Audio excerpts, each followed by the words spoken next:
నమస్తే, welcome to special focus. నా పేరు కృష్ణమోహన్, సీనియర్ జర్నలిస్ట్. ఇప్పుడు మనం పరిచయం చేసుకోబోయే వ్యక్తి పేరు వింటేనే మనలో తెలియని వైబ్రేషన్ కలుగుతుంది. ఆ పేరులోనే అగ్రెసివ్ కనబడుతుంది. అంటే నేను ఇక్కడ అగ్రెసివ్ అని ఎందుకు అన్నానంటే, ఆయన ప్రజాసేవ చేయడంలో అగ్రెసివ్గా ఉంటారు, ప్రజా సమస్యలను తెలుసుకోవడంలో అగ్రెసివ్గా ఉంటారు, ప్రజలను కలవడంలో అగ్రెసివ్గా ఉంటారు. సో ఇలా ప్రతి క్షణం ఎప్పుడూ ప్రజలతో మమేకమై ఉంటారు కాబట్టే అలా అగ్రెసివ్ అని పదం వాడాను. అంతేకాదు, ఒక ప్రాంతానికో లేకపోతే ఇంకో దానికో కాదు ఆయన. అసలు ఈ ప్రపంచమంతా సుఖంగా శాంతంగా ఉంటేనే మనం అందరం బాగుంటాం, అందరం అందులో ఉంటేనే బాగుంటాం అనుకునే మనిషి అతను. అంటే మనం ఆ పేరు వింటే ఎంతైతే అగ్రెసివ్గా మనకు కనబడుతుందో, కానీ అతని లోపల స్వభావం మాత్రం చాలా శాంత స్వభావుడు. ఈ పాటికే మీకు కొంచెం అర్థమై ఉంటుంది నా లీడ్తో. ఆ పేరు ఇప్పుడు చెప్పబోతున్నాను. ఆయన ఎవరో కాదు, రాయలసీమ ముద్దుబిడ్డ బైరెడ్డి రాజశేఖర రెడ్డి గారు. ఇప్పుడు బైరెడ్డి రాజశేఖర రెడ్డి గారిని మనం కలిసి మాట్లాడబోతున్నాం. వాళ్ళ నాన్నగారు ఇచ్చినటువంటి రాజకీయ వారసత్వం కావచ్చు, ప్రజాసేవ కొనసాగించే విషయంలో కావచ్చు, ఆయన ఎంతవరకు సఫలీకృతులయ్యారు, ప్రస్తుతం ఉన్న రాజకీయాలు ఎలా ఉన్నాయి, ఆంధ్రప్రదేశ్లో రాజకీయ పరిస్థితులు ఎలా ఉన్నాయి, తెలంగాణలో రాజకీయ పరిస్థితులు ఎలా ఉన్నాయి, భారతదేశ రాజకీయ పరిస్థితులు ఎలా ఉన్నాయి, ప్రజల యొక్క తీర్పుకు అనుగుణంగా నడుస్తున్నాయా ప్రభుత్వాలు, లేక వ్యతిరేకంగా నడుస్తున్నాయా అన్న విషయంలో చాలా లోతైన విశ్లేషణ కలిగినటువంటి వ్యక్తి, చాలా అవగాహన కలిగినటువంటి వ్యక్తి అతను. సో అతనితో మాట్లాడి చాలా విషయాలు తెలుసుకుందాం. నమస్కారం బైరెడ్డి రాజశేఖర రెడ్డి గారు. నమస్కారం కృష్ణమోహన్ గారు. మీరు సుదీర్ఘ రాజకీయ అనుభవం ఉంది మీకు. రాయలసీమ 4 జిల్లాలు విషయానికి వస్తే మీకు చాలా ఆ జిల్లాలకు సంబంధించి నైసర్గికంగా కావచ్చు, భౌగోళికంగా కావచ్చు, అన్నిటి మీద పట్టు ఉంది. అంటే మిగతా ప్రాంతాల గురించి లేదని కాదు, కానీ మీరు ఆ ప్రాంతానికి సంబంధించిన వ్యక్తి కాబట్టి చాలా అవగాహన కలిగిన వ్యక్తి మీరు. అయితే ప్రస్తుతం మీరు భారతీయ జనతా పార్టీలో కొనసాగుతున్నారు, జాతీయ పార్టీ భారతీయ జనతా పార్టీలో కొనసాగుతున్నారు. అయితే ముందుగా మనం ఆంధ్రప్రదేశ్ రాజకీయాల గురించి ప్రస్తావిద్దాం. ప్రస్తుతం జగన్మోహన్ రెడ్డి గారి పరిపాలన గురించి మీ అభిప్రాయం ఏంది? చాలా దురదృష్టం. ఈ స్టేట్ అన్డివైడెడ్ స్టేట్కి ఒక చరిత్ర ఉంది. అంతకుముందు 1953లో ఏర్పడినటువంటి, అంటే మద్రాస్ స్టేట్ నుంచి విడిపోయి తెలుగు వాళ్ళంతా కూడా మరి ఆనాడు ఒక పెద్ద మూమెంట్ మరి టేకప్ చేయడము, ఆ తర్వాత ఆంధ్ర రాష్ట్రం, ఆంధ్రప్రదేశ్ కాదు ఆంధ్ర రాష్ట్రం ఏర్పడడం, మరి ఆ తర్వాత మళ్ళీ కర్నూలు రాజధాని కావడం, ఆ తర్వాత తెలంగాణను కలిపి ఆంధ్రప్రదేశ్ని ఏర్పాటు చేసి, చూడండి ఎట్లా ఉందంటే ఇప్పుడు ఆంధ్ర రాష్ట్రం పోయి ఆంధ్రప్రదేశ్ అయ్యింది, తెలంగాణ విడిపోయింది. ఈరోజు మీరు అడుగుతున్నది, ఈయన కొత్తగా ఏర్పడినటువంటి రాష్ట్రం ఆంధ్రప్రదేశ్ రాష్ట్రానికి 2వ ముఖ్యమంత్రి. అంటే దాదాపుగా 7-7.5 సంవత్సరాలు అయింది ఈ స్టేట్ ఏర్పడి. వెరీ షార్ట్ డ్యూరేషన్ అనుకోండి ఒక కంక్లూజన్కు రావడానికి. బట్ ఒక స్టేట్, ఒక ప్రాంతం ఏది అని అంటే, మనం తెలంగాణతో పోల్చుకున్నప్పుడు ఆంధ్రప్రదేశ్ ఒక రాయలసీమ, ఉత్తర కోస్తాలో ఉన్నటువంటి జిల్లాలు తప్ప మిగతా జిల్లాలు చాలా బాగా డెవలప్ అయినటువంటి ప్రాంతం అది. ఈరోజు మన వ్యవసాయ పరంగా కావచ్చు, లేకపోతే నీటిపారుదల సౌకర్యాలు కల్పించడంలో కావచ్చు, లేకుంటే ఎడ్యుకేషన్ సిస్టంలో ఎట్లా కాలేజెస్ ఏర్పడ్డాయి, ఎంత ఎడ్యుకేషన్ లిటరసీ రేట్ ఎంత ఉంది అని తీసుకున్నప్పుడు ఆ ప్రాంతం బాగా డెవలప్ అయినటువంటి ప్రాంతమే. అన్నీ ఏర్పాటైనాయి.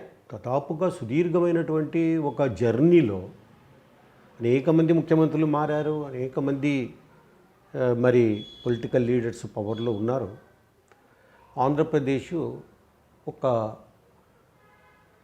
స్టేజ్కి చేరుకున్న తర్వాత ఈ స్టేట్ డిస్టర్బ్ అయ్యింది, డివైడ్ కావడం, ఒక సెంటిమెంట్ డెవలప్ కావడం తెలంగాణలో. అందరూ ఓట్ల కోసం, సీట్ల కోసం తెలంగాణ మూమెంట్ను మరి సమర్థించడం. సరే, నాకు ముందే తెలిసిపోయి నేను చెప్పాను, నేను అందరికీ చెప్పాను, నేను ఈవెన్ అందరూ ఆశ్చర్యపోయారు. తెలంగాణ రాబోతుంది ప్రెడిక్ట్ చేశారు మీరు. తెలంగాణ రాబోతుంది, ఏర్పడుతుంది, స్టేట్ డివైడ్ అవుతుంది. స్టేట్ డివైడ్ అయినప్పుడు మరి అక్కడ డిమాండ్ ప్రజలలో ఒక డిమాండ్ ఒకటి ఉంది, రాజకీయాలకు అతీతంగా ఒక డిమాండ్ ఉంది. దాంట్లో మరి స్టేట్ డివైడ్ అయినప్పుడు ఒకసారి 3 ప్రాంతాలు ఉన్నటువంటి స్టేట్ ఇది. ఈ 3 ప్రాంతాలు ఉన్నటువంటి ఈ స్టేట్ 3గా డివైడ్ చేయడు, కానీ ఉంటే 1గా ఉండని, లేకుంటే 3గా డివైడ్ చేయండి, రాయలసీమను కూడా ఒక స్టేట్గా ఇవ్వండి అని చెప్పి ఆనాడు ఒక డిమాండ్తో ముందుకెళ్ళారు. ఈరోజు దురదృష్టం జగన్ గారి ప్రస్తావన వచ్చినప్పుడు ముఖ్యమంత్రిగా, రెండవ ముఖ్యమంత్రిగా ఒక యంగ్ ఏజ్లో ఒక యంగ్స్టర్ చాలా చిన్న వయసులో మరి ఆయన ముఖ్యమంత్రి కావడము, స్టేట్ 13 జిల్లాలు, అంతకుముందు ఉన్నటువంటి తెలంగాణ పోయింది, చాలా పెద్ద ప్రాబ్లమ్స్ ఉన్నటువంటి ఈ స్టేట్ అప్పుడు. ఒకవైపున Naxals problem, law and order problem, ఇంకొక వైపున కమ్యూనల్ రైట్స్, ఇక్కడ సిటీలో ఉన్నటువంటి ప్రాబ్లమ్స్, చాలా ప్రాబ్లమ్స్ తెలంగాణలో ఉన్నటువంటి ప్రాబ్లమ్స్ అంతగా ఇప్పుడు ఆ కొత్తగా ఏర్పడిన స్టేట్లో లేవు. చాలా స్మూత్ గోయింగే. డెవలప్ చేయాలనుకుంటే ఆ స్టేట్ను చాలా బాగా ముందుకు తీసుకుపోవచ్చు. ఎందుకనంటే అన్ని వనరులు ఉన్నాయి. ఇప్పుడు రాయలసీమ తీసుకుంటే బ్యాక్వర్డే, చాలా బ్యాక్వర్డ్, కానీ అక్కడ మినరల్ వెల్త్, దేవుడు ఏది కూడా మనము చూసినప్పుడు ప్రకృతిలో ఏది వర్షాలు లేకపోయినా ఇంకోటి లేకపోయినా ఏదో ఒక అసెట్ ఆ ప్రజల చేతుల్లో పెడతారు. ఎట్లా మీరు చూడండి, మిడిల్ ఈస్ట్ ఉంది. మిడిల్ ఈస్ట్లో మీకు ఏమీ లేదు, అక్కడ వర్షాలు ఉండవు, ఏముండవు, కానీ ఆయిల్ ఉంది అక్కడ, పెట్రోలియం ఇచ్చారు దేవుడు, దాని మీద బతకండి. అట్లాగే రాయలసీమలో కూడా ఒక వరం ఏమంటే సహజ ఖనిజ నిక్షేపాలు మీరు అన్నట్టుగా చాలా ఎక్కువగా, అంటే లైమ్ స్టోన్ కావచ్చు, లేకపోతే ఐరన్ ఓర్ కావచ్చు, లేకపోతే వెరైటీస్ కావచ్చు, యురేనియం కావచ్చు, లేకపోతే ఇంకా చాలా ఖనిజాలు ఉన్నటువంటి ప్రాంతం. ఇప్పుడు మీరు ఇంకొకటి జ్ఞాపకం చేస్తూ ఉన్నాను, మీకు తెలియంది కాదు, కొన్ని ప్రాంతాలలో వజ్రకరూరు కానీ, లేకపోతే తుగ్గలి ఏరియా మా కర్నూలు జిల్లాలో, అటు అనంతపురం వజ్రకరూరులో కానీ వర్షాలు పడినప్పుడు వజ్రాలు రాలుతాయి. అదొక మిస్టరీ. అంటే వజ్రాలు రాలుతాయి లేకపోతే భూముల నుంచి, అదొక మిస్టరీ. ఎవడో ఏదో చెప్తుంటారు. ఈ మధ్య కాలంలో భూమిలో నుంచి మధ్యకాలం కాదు, వర్షాలు పడినాయి, తొలకర్లు పడినాయి అంటేనే ఆ ప్రాంతంలో ఉన్నటువంటి విలేజర్స్ అంతా కూడా ఆ ప్రాంతంలో ఉన్నటువంటి పొలాలలో అంత సర్చ్లోనే ఉంటారు. మీరు అటువంటివి కవర్ చేయాలి. కొన్ని ఒక ఇంటర్నేషనల్, కృష్ణమోహన్ గారు, ఒక ఇంటర్నేషనల్ ఇష్యూగా తీసుకెళ్ళాలి దాన్ని. ఏదో రాజకీయ నాయకులు మాట్లాడే తుప్పని మాటలన్నీ ప్రొజెక్ట్ చేయడం, తప్పకుండా మీ పరిగణన తీసుకోండి. డెఫినెట్గా వజ్రాలు ఎందుకు వజ్రాలు రాలుతాయి, ఇది ఒక మిస్టరీ. ఎవడు దాన్ని ఏదో నానాక కూతలు ఒకడొకడు ఒక కూత కూసి వెళ్ళిపోతుంటారు. కానీ ఒకటేమంటే వజ్రాలు అయితే దొరుకుతాయి, చాలా విలువైన వజ్రాలు. ఆ విలువ తెలియక కొంతమంది మధ్యవర్తుల చేతుల్లో పెడితే ఎన్నో కోట్లు చేసేది ఒక 50,000 లక్షకు కొని వాడు డబ్బు చేసుకునే పరిస్థితి. అట్లా చాలా ఖనిజ సంపద ఉన్నటువంటి ప్రాంతము రాయలసీమ. దీనికి తోడు ఆధ్యాత్మికమైనటువంటి ఒక స్పిరిచువల్ సెంటర్ రాయలసీమ. మీరు అనుకుంటున్నట్టుగా జగను, లేకుంటే చంద్రబాబు నాయుడు, లేకపోతే మా జిల్లాలో ఉన్నటువంటి కొంతమంది రాజకీయ నాయకులు, లేకుంటే కడపలో ఉన్నటువంటి వాళ్ళే కాదు ఈ యొక్క రాయలసీమ అంటే ఇక్కడ ఒక పెద్ద స్పిరిచువల్ సెంటర్ ఇది. ఒకవైపున తిరుమల తిరుపతి, ఇంకొక వైపున వాయు లింగముతో ఉన్నటువంటి శ్రీకాళహస్తి, ఈ పక్క శ్రీశైలము, ఈ మధ్యన ఉన్నటువంటిది అహోబిలము. ఇటు సైడు బాగా కర్ణాటక ప్రాంతం వాళ్ళు ఎక్కువగా వచ్చేటటువంటి రాఘవేంద్ర స్వామి మఠం ఏదైతే ఉందో మంత్రాలయం, ఎన్నెన్నో మిస్టీరియస్గా ఉన్నటువంటి ఎన్నో ప్రాంతాలు ఉన్నాయి రాయలసీమలో. రాయలసీమలో ఒక పెద్ద ఇంటలెక్చువల్ ఉన్నటువంటి ప్రాంతం. అందుకే నేను పాదయాత్ర చేసినప్పుడు కేతవరం అని చెప్పి, అవి చాలా పురాతనమైన గుహలు. అసలు మానవుడు ఒక లిపి అక్షరాన్ని రాసింది అక్కడి నుంచే ప్రపంచంలో. సౌత్ అమెరికాలో ఫస్ట్ పుట్టింది అక్షరము అంటారు, కానీ అబద్ధం అదంతా. నేను ఎన్నో రకాలుగా దాన్ని రీసెర్చ్ చేసినప్పుడు రాయలసీమలో కేతవరంలో కర్నూలు జిల్లాలో అక్షరం అనేది పుట్టింది, మానవ జాతికి ఇచ్చింది ఈ కల్చర్లో, ఈ సివిలైజేషన్లో. కాబట్టి అటువంటివన్నీ కవర్ చేయాలి. అంటే హ్యూమన్ సివిలైజేషన్లో మొట్టమొదటిగా అక్షరం అక్షరం పుట్టింది ఆ పుట్టింది ప్రాంతంలో. రాయలసీమలో. అటువంటి సెంటర్ ఇది. సెంటర్. ఇప్పుడు త్యాగరాజు ఉన్నారు. త్యాగరాజు చాలా గొప్పవాడు. ఒక కర్ణాటక దీంట్లో ఆయన చాలా పెద్ద కర్ణాటక సంగీతంలో మ్యూజిషియన్. అతనిది గిద్దలూరు ఏరియా. అప్పుడు రాయలసీమలో ఉండింది ఆ ప్రాంతం. అన్నమయ్య కూడా ఆ ప్రాంతానికి సంబంధించింది. త్యాగయ్య గారు వేమారెడ్డి ఆయన దీనికి వెళ్ళిపోయారు. ఇక్కడికి అక్కడ రాజరాజ నరేంద్రుని ప్రాంతం ఏదైతే ఉందో అక్కడికి వెళ్ళి అక్కడ సెటిల్ అయ్యాడు. ఏదో పోషణ ఉండాలి కాబట్టి పాపం. అట్లా రాయలసీమలో అన్నమయ్య, మీరు అన్నట్టుగా అన్నమయ్య కానీ లేకపోతే జిడ్డు కృష్ణమూర్తి కానీ, ఊపాడు జిడ్డు కృష్ణమూర్తి. మీరు you have to know about him, you have to study about. హార్స్లీల్స్లో పక్కన రిషి వ్యాలీ, మదనపల్లి మదనపల్లి ఆయన వస్తున్నాడు. ఇప్పుడు ఈ ఈ ఆయన లండన్లో కానీ, న్యూయార్క్లో కానీ, టోకియోలో కానీ ఎక్కడైనా కనుక డిస్కోర్సెస్ ఉంటాయి జిడ్డు కృష్ణమూర్తి అంటే 3 సంవత్సరాల ముందర బుక్ అయ్యేవి. ఆయన తత్వవేత్త, ఫిలాసఫర్. అటువంటిది రాయలసీమ. మీకు ఎంతసేపు ఉన్నా కనపడేది నీలం సంజీవరెడ్డి, లేకపోతే విజయభాస్కర్ రెడ్డి, లేకపోతే ఏదో రాజశేఖర రెడ్డి గారు. ఇప్పుడు నేను అదే అడగబోతున్నాను. ఇప్పుడు చెప్తా, జగన్మోహన్ రెడ్డి, లేకపోతే వీళ్ళు కనపడతారు. ఒక ఆధ్యాత్మిక సెంటర్ ఇది.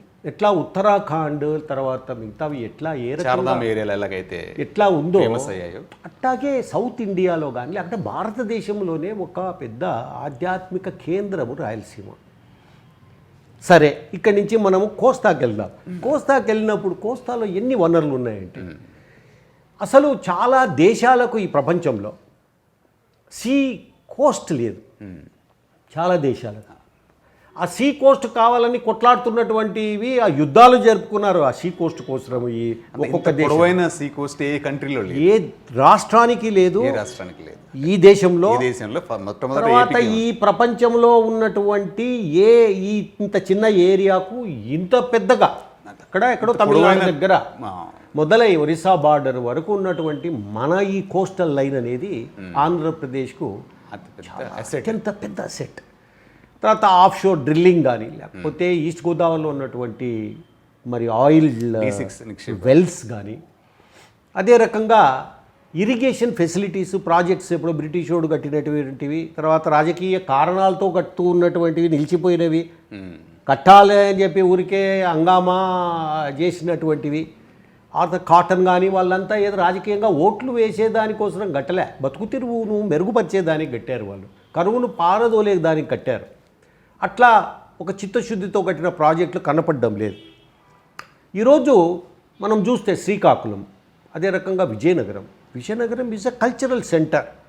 విజయనగరము అసలు ఈ దేశానికి, మన తెలుగు జాతికి, మన ఈ ప్రాంతానికి ఎంతోమంది కళాకారులను, కవులను, పుట్టినిల్లు విజయనగరం. ఆర్ట్ ఫార్మ్స్ ఇది అక్కడ ఒక సెంటర్ అది. అట్లా మనకి ఎన్నో అసెట్స్ ఉన్నటువంటిది విశాఖపట్నం. ఈ విధవలు ఉండడం వల్ల విశాఖపట్నం సింగపూర్ను దాటడం లేదు. కానీ మంచోని చేతుల్లో ఉంటే విశాఖపట్నం సింగపూర్ను, జపాన్ను దాటిస్తుంది, ఖచ్చితంగా కొట్టిపారేస్తుంది. దుబాయ్ని అన్నిటినీ కొట్టేస్తుంది. పద్ధతి ఉండాలి. చాలా అంత పొటెన్షియల్ ఉంది వైజాగ్కి కాదు, కోస్టల్ ఆంధ్ర కానీ రాయలసీమ కానీ. ఏముంది ఏంటంటే ఈరోజు ఊరికే పాదయాత్రలు, లేకుంటే ఎవరైనా వస్తే ముద్దు పెట్టుకుంటే ముద్దు పెట్టించుకోవడాలు, లేకపోతే చేసి పెద్ద వీళ్ళే సాధులు సన్యాసుల వారి నెత్తిన చేసి వెళ్ళిపోవడాలు, దొంగ వాగ్దానాలు చేయడాలు, ఇటువంటివి కాదు కావాల్సింది.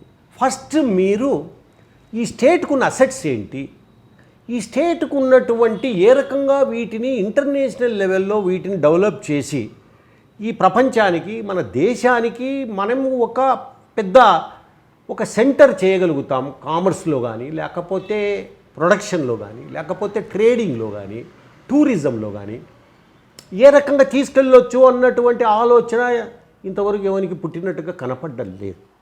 ఇది చాలా బాధాకరమైనటువంటి విషయం. ఇటువంటివన్నీ వదిలిపెట్టి జగన్మోహన్ రెడ్డి గారు అదృష్టం ఏదో వైఎస్ రాజశేఖర రెడ్డి కొడుకు కాబట్టి ఆయన ముఖ్యమంత్రి కావడం, వైఎస్ రాజశేఖర రెడ్డి కొడుకు కాకపోతే ఈ జగన్మోహన్ రెడ్డిని కడపలో ఆడ 5 రోడ్ల సెంటర్ అని ఒకటి 7 రోడ్ల సెంటర్ అనుకుంటుంది, ఆడబెట్టి ఒక ₹10 ఆయన నెత్తిన పెట్టి యాలం వేస్తే పావులో కొనేతోడు కూడా లేడేవాడు.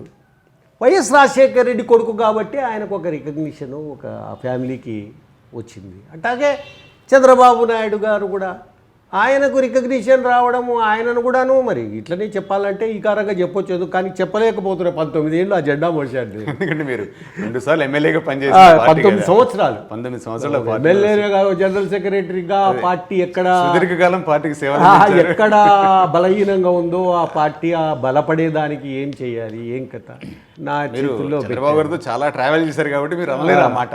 కాబట్టి ఆయన అల్లుడు ఎన్టీ రామారావు గారికి, కాబట్టి ఆయన ముఖ్యమంత్రి కావడం, ఇట్లా అల్లుళ్ళు కొడుకులు ఈ రాష్ట్రంలో ఒక క్వాలిటీ లేనటువంటి లీడర్షిప్ వచ్చి ఈ రాష్ట్రము చాలా వెనుకబడిపోతూ ఉంది. అసలు ఈ రాష్ట్రము ఈ దేశంలో ఉన్నటువంటి అన్ని రాష్ట్రాల కంటే ఎక్కువ అసెట్స్ ఉన్నటువంటి ప్రాంతం ఇది. ఆంధ్రప్రదేశ్ న్యాచురల్ రిసోర్సెస్ ఉన్నటువంటి ప్రాంతం ఇది. ఈ ప్రాంతాన్ని సరియైన పద్ధతిలో కరప్షన్ లేకుండా దీన్ని నడిపితే ప్రపంచవ్యాప్తంగా ఉన్నటువంటి ఇన్వెస్టర్స్ ఈ ఆంధ్రప్రదేశ్ రాష్ట్రంలో వచ్చి ఇన్వెస్ట్ చేసేటటువంటి పరిస్థితులు ఈరోజు ఒకటి చెప్పాలి కృష్ణమోహన్ గారు. ఒక సబ్జెక్ట్ మనం తీసుకున్నప్పుడు రాజధాని అమరావతి, ఎందుకు అమరావతి కట్టాల్సిన అవసరం ఉండిందా? ఎందుకు కట్టాల్సి వచ్చింది? దీనికి కారణము ఓటుకు నోటు కేసు. యూసీ ఇక్కడ మీరు తెలుసో లేదో చంద్రబాబు నాయుడు గారు ముఖ్యమంత్రి అయ్యారు, కేసీఆర్ గారు ఇక్కడ తెలంగాణలో ముఖ్యమంత్రి అయ్యారు. చంద్రబాబు నాయుడు గారు ఒక స్టేట్మెంట్ మీరు జ్ఞాపకం చేసే యాజ్ ఎ సీనియర్ జర్నలిస్ట్గా మీకు జ్ఞాపకం ఉంటుంది. అది ఏమేనంటే, ఇక్కడ నేను ఈ సిటీలో పోలీస్ స్టేషన్లు ఓపెన్ చేస్తాను అన్నాడు. ఈడ Hyderabad Telangana, it belongs to Telangana అన్నారు. 10 years మీకు టైం ఉంది, మీరు అప్పుడు తర్వాత United capital. It is okay. ఇప్పుడు మనకు పంజాబ్ అండ్ హర్యానా విడిపోయినప్పుడు మనకు చండీగఢ్ కామన్ క్యాపిటల్గా చేశారు. చేస్తే అది ఎప్పుడో కొన్ని తరాలు అయిపోయింది, ఇంతవరకు వాళ్ళు పోవడం లేక తయారు కాలే అంటాడు. ఎప్పుడు అడిగినా ఒక లెటర్ వస్తుంది కేంద్రం నుంచి, ఈ ఒక రిప్లై లేస్తాడు లవ్ లెటర్ల బాధ. అంతే, పరిపాలన వాళ్ళే చేసుకుంటారు. అంతే, షిఫ్ట్ కాలే. కాలే.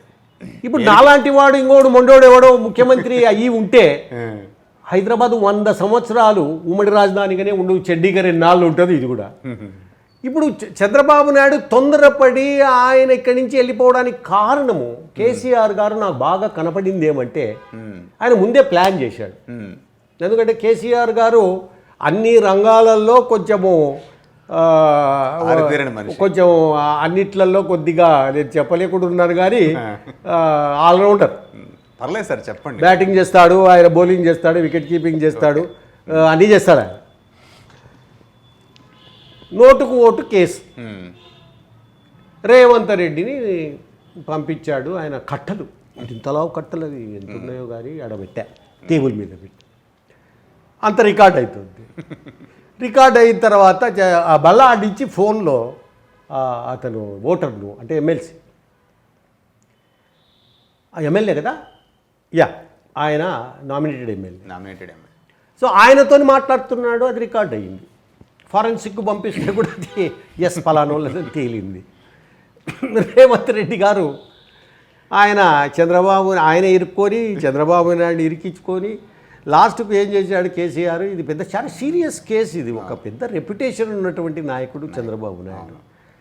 అటువంటిది రేవంత్ రెడ్డి లాంటి వాని యొక్క సలహా ఆయన ద్వారా బాసుపాలైపోయి అమరావతికి ఇంక ఎందుకబ్బా ఇది 500 పోలీస్ స్టేషన్లు ఇక్కడ తెడుస్తానన్నోడు నోటుకు ఓటుకు భయపడి ఆ రికార్డింగ్ కావడంతో అమరావతిని అప్పటికప్పుడు అసెంబ్లీలో రెజల్యూషన్ పాస్ చేయడము, జగన్ కూడా ఆడ ఓట్లు పడవేమో మనమేమనకపోతే అని విజయవాడ ఆ ఏరియాలో ఓట్లు పోతాయేమో అని చెప్పి మేము సమర్థిస్తున్నాం అమరావతికి అని చెప్పి లేచి నిలబడి ఆయన చెప్పడం, తీసుకపోయి ఆ అమరావతిలో పెట్టిరి.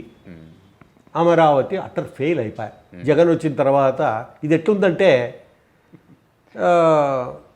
నేను కుడి ఇట్లా రాస్తాను, ఈ పక్క నుంచి ఈ పక్క ఇక్కడ స్టార్ట్ చేసి ఇక్కడికి ఎండ్ చేస్తాను నా రాత అంటే నేను ఒప్పుకోను, కుడివైపు నుంచి ఎడమవైపుకు రాయాల్సిందే అని చెప్పి జగను ఆయన పద్ధతులు అవి అంత ఉల్టా పద్ధతులు. ఆయన క్రెడిట్ పోతుందేమో వీనికి. నీ క్రెడిట్, ఆయన క్రెడిట్, ఇంకోని క్రెడిట్ కాదు. స్టేట్ అంటే స్టేట్. ఎస్, ప్రజల మనోభావాలని ప్రజలను ముందుకు తీసుకెళ్ళాలి. అన్ఎంప్లాయ్మెంట్ ప్రాబ్లం ఈరోజు చాలా ఉన్నాయి సమస్యలు. ఇంత అంతా కాదు ఆ స్టేట్లో, ఇన్ని వనరులు పెట్టుకొని. సో ఇంత రిచ్ స్టేట్ ఇది. ఈరోజు ఒక్కొక్క ఇంటికి 2, 3 ఆడపిల్లలు, మగపిల్లలు ఉద్యోగాలు లేక ఒక పెద్ద మెనాస్ అయిపోయింది. మీరు చూస్తున్నారో లేదో, east west Godavari and other ప్లేసెస్లో డ్రగ్ అడిక్ట్స్ ఎక్కువ అవుతూ ఉన్నారు. డ్రగ్ ట్రాఫికింగ్ జరుగుతుంది పేపర్లలో, దాంట్లో సోషల్ మీడియాలో చూస్తూనే ఉన్నాం. ఎక్కడి నుంచో డ్రగ్స్ తీసుకొస్తున్నారు. It is all because of youth. ఇంకా వేరే పనులు లేవు, వాళ్ళు ఖాళీగా ఉండడము, ఉద్యోగం లేదు.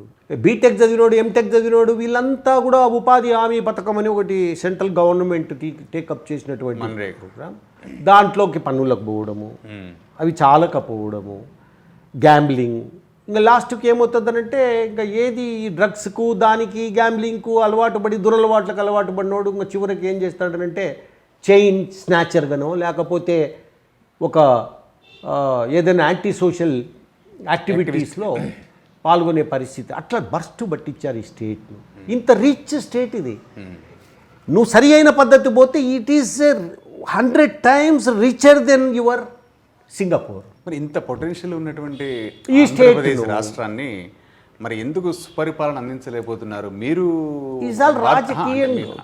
అంటే భారతీయ జనతా పార్టీ, జాతీయ పార్టీ కేంద్రంలో మీ పార్టీ అధికారంలో ఉంది, రాష్ట్రంలో కూడా మీ పార్టీ అధ్యక్షుడు పోరాడుతున్నారు, ప్రజా సమస్యలను కాస్త ముందే ఉంటున్నారు. కానీ మిగతా ప్రతిపక్షాలను కలుపుకొని మీరు జగన్మోహన్ రెడ్డి తీసుకొస్తున్నటువంటి పాలసీలు కానీ, ఇతరత్ర అంటే మరి వెల్ఫేర్కి సంబంధించినటువంటి ఇవి కానీ అవి ఎంతవరకు చేరుతున్నాయి? మరి రేపొద్దున బడ్జెట్ చూస్తే ఇలా ఉంది, సో అప్పులు ఇలా ఉన్నాయి, సో రేపొద్దున వాళ్ళకు శాలరీస్ కూడా ఇచ్చే పరిస్థితి కూడా చాలా లేట్ అవుతుంది. ఇవన్నీ సమస్యలు ఉన్నప్పుడు మీరు ఎందుకు గట్టిగా పోరాడలేకపోతున్నారు? అధికార వైఎస్ఆర్సీపీ పార్టీని, జగన్మోహన్ రెడ్డిని ఎందుకు ఎదుర్కోలేకపోతున్నారు? అదంతా లేదండి. ఎందుకు ఎదుర్కోలేకపోతున్నారని ఎందుకు అంటున్నారు మీరు? ఇప్పుడు చూస్తున్నాం మనము, జగన్మోహన్ రెడ్డి గారు వాళ్ళ కుటుంబానికి Pulivendula is the base. Rajareddy గారి దగ్గర నుంచి వైఎస్ రాజశేఖర రెడ్డి కానీ, జగన్మోహన్ రెడ్డి గారు, 3 తరాలు కూడాను పులివెందల బేస్.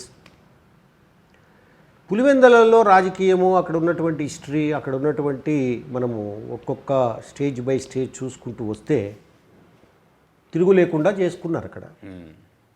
అంటే పెద్ద రెసిస్టెన్స్ లేదు అక్కడ, పెద్దగా ప్రతిపక్షాలు అక్కడ క్వశ్చన్ చేసేవాళ్ళు తక్కువ. ఒకవేళ క్వశ్చన్ చేసిన వాళ్ళంతా ఊర్లన్నా ఇచ్చిపెట్టిపోయినారు, లేకపోతే కేసుల్లో ఇరుక్కున్నారు, లేకపోతే మరి రకరకాలుగా ఆ కుటుంబాలన్నీ కూడా రెసిస్టెన్స్ ఇచ్చే శక్తిని కోల్పోయినాయి. ముఖ్యంగా కేసులు అనుకోండి, లేకపోతే తప్పుడు కేసులు అనుకోండి, లేకపోతే బెదిరింపులు అనుకోండి, ఇంకోటి. ఇది ఒక పెద్ద సక్సెస్ స్టోరీ జగన్మోహన్ రెడ్డి గారి కుటుంబానికి. పులివెందలలో ఎట్లా మనము సక్సెస్ అయ్యాము అనేది ఒక సక్సెస్ స్టోరీ. సక్సెస్ స్టోరీ పులివెందలలో సక్సెస్ అయ్యారు ఆ పాలసీతో. ఇప్పుడు అధికారం వచ్చింది ఆంధ్రప్రదేశ్లో. సక్సెస్ అయినటువంటిది ఏదైతే ఉందో పులివెందలలో, ఆ యొక్క పులివెందలలో ఉన్న మెథడ్, పులివెందలలో ఉన్నటువంటి ఏది వాళ్ళు జరుపుకుంటూ తిరుగు లేకుండా చేసుకున్నారో ఆ మెథడ్నే ఆంధ్రప్రదేశ్ మొత్తానికి ఇంప్లిమెంట్ చేసి తిరుగు లేకుండా చేసుకోవాలి అన్నటువంటి ఒక చెడు ఆలోచన కావచ్చు, లేకుంటే ఒక తప్పుడు విధానము కావచ్చు, ఆ లైన్లో వెళ్తూ ఉన్నాడు ఆయన. మీరన్నారు వాజ్పేయి ఎందుకు మీరు ఇది చేయడం లేదు? స్టేట్ గవర్నమెంట్, ఇది federal system, you cannot interfere in each and everything. Whatever is there, మేము ఏం చేయగలుగుతాము, ఒకటి దాన్ని ఎత్తి చూపించగలుగుతాం. దాన్ని ఇది తప్పు జరుగుతూ ఉంది అని చెప్పి ఒకవైపున కోర్టుకు పోయేవాళ్ళు కోర్టుకు పోతున్నారు. జగన్మోహన్ రెడ్డి గారి మీద యాక్చువల్గా గతంలో 100-200 కేసులు అగెనిస్ట్గా గవర్నమెంట్కి వస్తే దాంట్లో ఒక్క కేసులో అగెనిస్ట్గా వచ్చిన ప్రతికూలంగా రిజైన్ చేసి వెళ్ళిపోవాలి. అటువంటిది ఎన్నన్నా రాని ఇంక అలవాటు అయిపోయి ఇంకా ఏముంది, ఇంకా అలవాటు ఇంకా పొరపాటు అదే జరిగిపోతూ ఉంది. ఈరోజు మీరు జగన్మోహన్ రెడ్డి గారు చేస్తూ ఉన్నటువంటి పరిపాలన ఐ డోంట్ థింక్ మరి ఇక్కడ పెద్దగా ఇది కావడంలే. ఆయన ఆ ఇంటెన్షన్ ఏముందో మళ్ళీ ముఖ్యమంత్రి కావాలని ఉందా, లేకపోతే ఏమైనా మరి వేరే రకమైన టార్గెట్స్ ఉన్నాయా ఆయనకు? By religion is a Christian. డెమోక్రసీలో సరే ఏ రిలీజియన్ ఏ దేవునైనా నమ్మొచ్చు.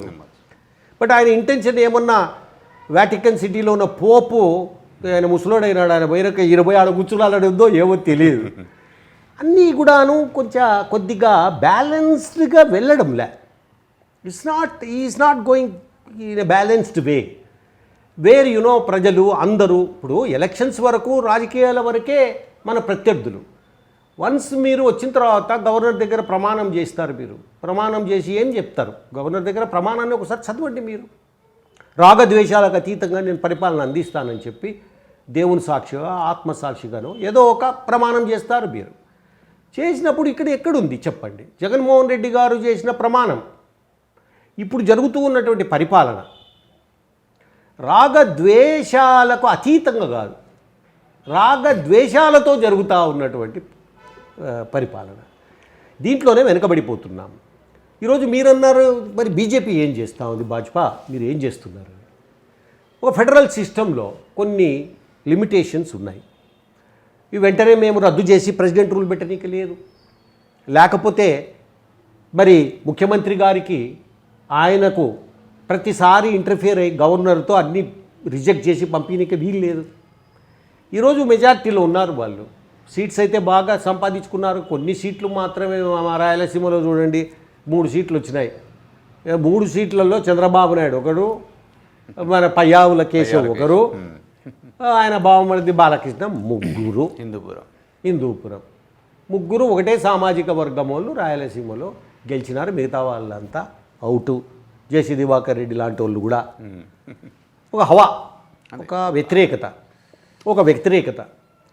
ఈరోజు ఒకటి నేను తెలియజేసేది ఏమంటే భాజపాకు ఉన్నటువంటి లిమిటేషన్స్ కొన్ని ఉన్నాయి. కానీ ఇక్కడ ప్రతిసారి మేము ఫైట్ చేస్తున్నాము, మేము హైలైట్ చేస్తున్నాము సమస్యలను. ఇప్పుడు మీరు తిరుపతి విషయం, లేకపోతే గుళ్ళు బడగొట్టడము, లేకపోతే మతపరంగా అటాక్స్, వీటన్నిటి మీద మేము చాలా బాగా ఎఫెక్టివ్గా తీసుకెళ్తున్నాం. ఇవే కాకుండా అనేక రకాలుగా అవకతవకలు జరుగుతూ ఉన్నాయి వాటి మీద. నిన్న మీరు చూడండి, మొత్తం మీద ఈ ప్రపంచంలో ఉన్నటువంటి ఫ్యూయల్ రేట్స్ అన్నీ పెరిగిపోయినాయి. ఈరోజు పాకిస్తాన్ ఉంది, ఇట్స్ అ ముస్లిం కంట్రీ. వీళ్లకు ముస్లిం కంట్రీస్ నుంచి సపోర్ట్ ఉంది.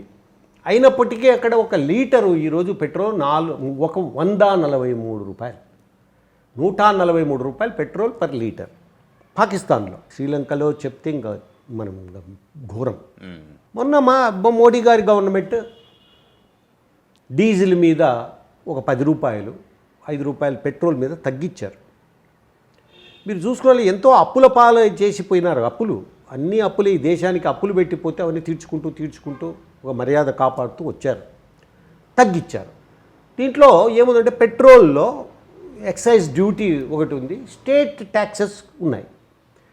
ఈరోజు మేము తగ్గించాం. యూపీలో ఎక్కడెక్కడైతే భాజపా గవర్నమెంట్ ఉందో ఆ భాజపా గవర్నమెంట్ ఉన్న చోటంతా స్టేట్ పన్నులు కూడా తగ్గించారు. అదే బాటలో కాంగ్రెస్ కూడా నడుస్తుంది. పంజాబ్లో తగ్గించారు. ఎందుకంటే వెనకబడిపోతారు లేకపోతే.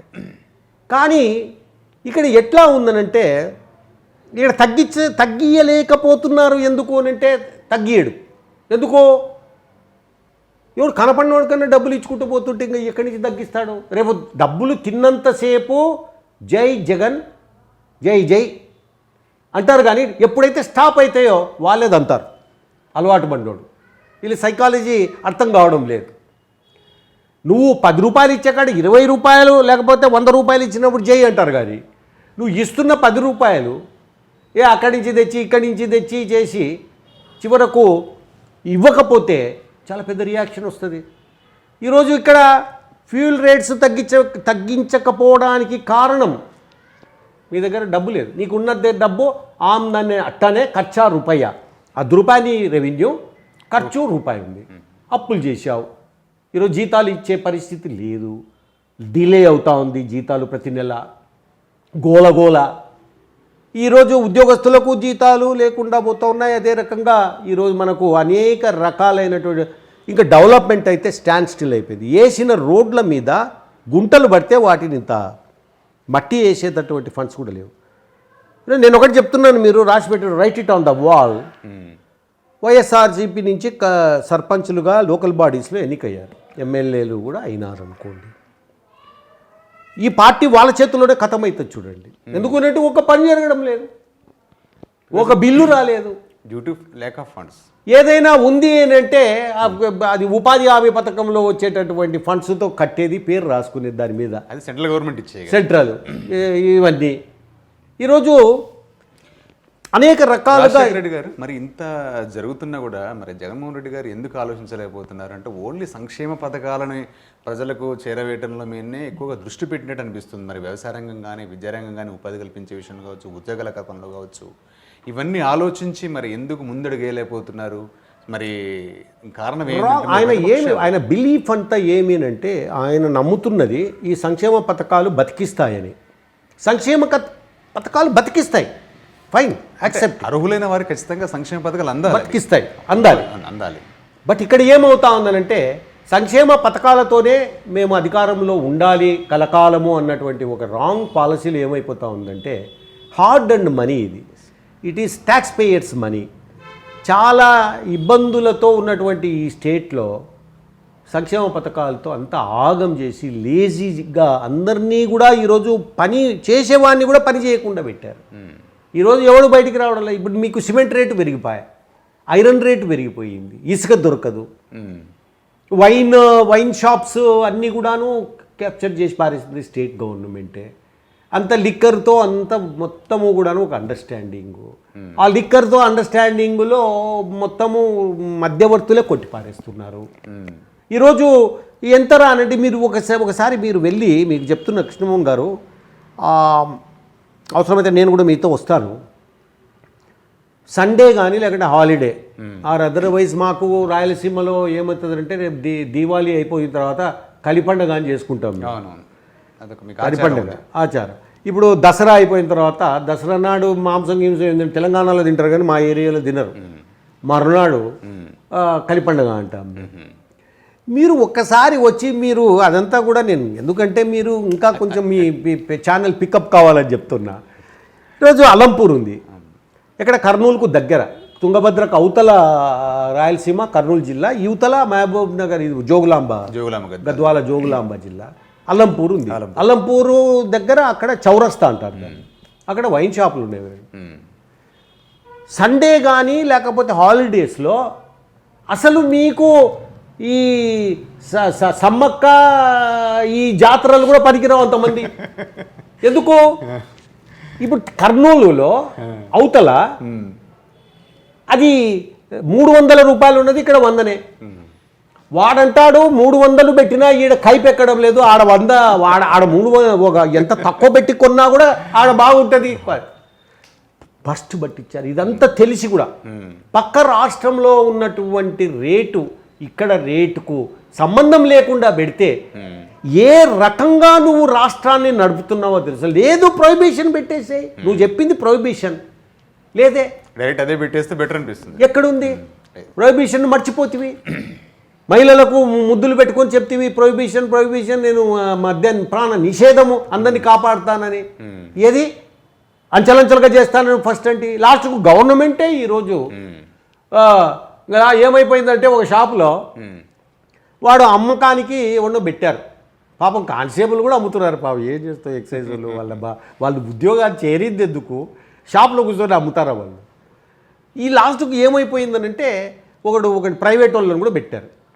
పెడితే ప్రైవేటు వాడు సాయంత్రం రాత్రి వరకు కలెక్షన్ తీసుకొని జోలో పెట్టి వెళ్ళిపోయాడు. వాళ్ళ కోసం వెతుకుతున్నారు. ఇప్పుడు ఎందుకు తలకాయ నొప్పులు ఇవి ఎందుకు? అసలు మీకు బిజినెస్ అంటే తెలియదు. రాజశేఖర రెడ్డి గారు, ఇప్పుడు ఆంధ్రప్రదేశ్ ప్రజలు 153 మంది ఎమ్మెల్యేలు వైఎస్ఆర్సీపీకి అందించి జగన్మోహన్ రెడ్డి గారిని ముఖ్యమంత్రిని చేశారు. సో ఒక పరిపాలన అనేది చేంజ్ అయితే ప్రజలకు మంచి జరుగుతుందని ఒక ఆలోచన.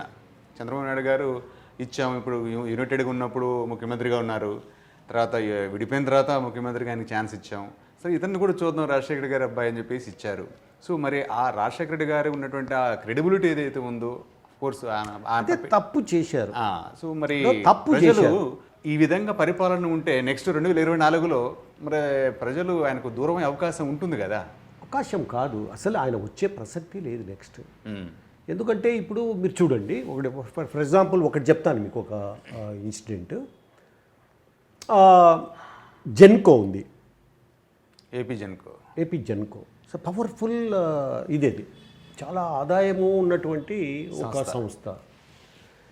ఏమైందంటే Genco has taken 9,000 crores of loan from rural electrification, దాంట్లో ఒక సంస్థ కేంద్రానికి సంబంధించిన దాని నుంచి తీసుకున్నారు. రిపీటెడ్గా నోటీసులు ఇస్తే కూడా వాళ్ళు ఇప్పటికి 4 నెలలు అయిందో 5 నెలలు అయిందో వడ్డీ కానీ లేకపోతే ఇన్స్టాల్మెంట్ కానీ కట్టకపోతే జెన్కోకు ఒక నోటీస్ ఇచ్చారు. రూరల్ ఎలక్ట్రిఫికేషన్ కార్పొరేషన్ అనుకుంటా అది సంస్థ. ఒక నోటిఫికేషన్ సెంట్రల్ సంస్థ నుంచి వీళ్ళు లోన్ తీసుకున్నారు. ఏపీ జెన్కో వాళ్ళు 9,000 crores. తెలంగాణ కూడా 5,000 crores, ఈయనేం తక్కువ కాదు, 9,000 crores తీసుకున్నారు. 9,000 crores తీసుకొని ఎవరికో దావన పోయితో కల్లా మంచిది పడరా.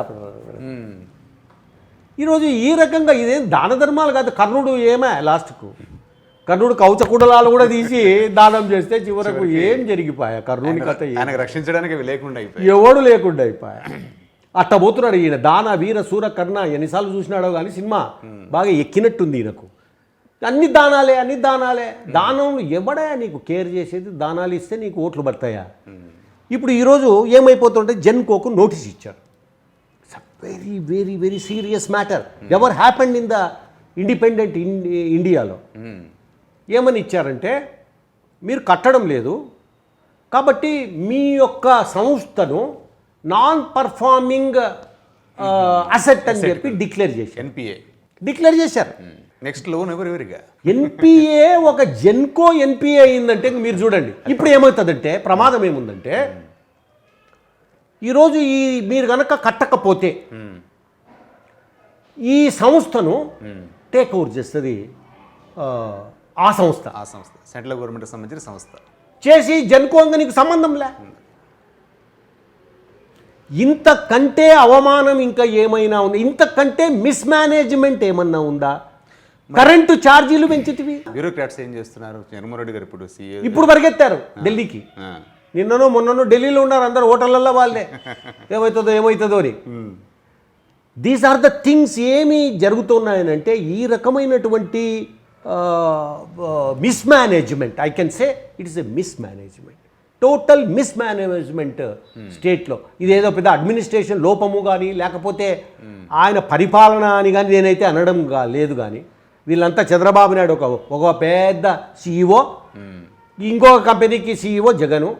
It is only a mismanagement where స్టేట్లో ఉన్నటువంటి పబ్లిక్ భావితరాలు సర్వనాశనం అయ్యేటటువంటి పరిస్థితులు ఉన్నాయి. ఇవన్నీ చాలా ఎగ్జాంపుల్స్ ఉన్నాయి ఈరోజు. సో ప్రస్తుతం వ్యవసాయ రంగం అనేది మనకు ఆధారం, మనకు తెలుగు రాష్ట్రాలు కానీ భారతదేశానికే దాదాపు 78% వ్యవసాయ రంగం పైన ఆధారపడి ఉన్నటువంటి దేశం మనది. ఆంధ్రప్రదేశ్లో కూడా ముఖ్యంగా చాలామంది వ్యవసాయ రంగం పైన ఆధారపడ్డారు. మరి ఆ వ్యవసాయ రంగం పరిస్థితి ఎట్లా ఉంది? యూసీ ఒకటి 93, 94 కొన్ని రీఫార్మ్స్ స్టార్ట్ అయినాయి.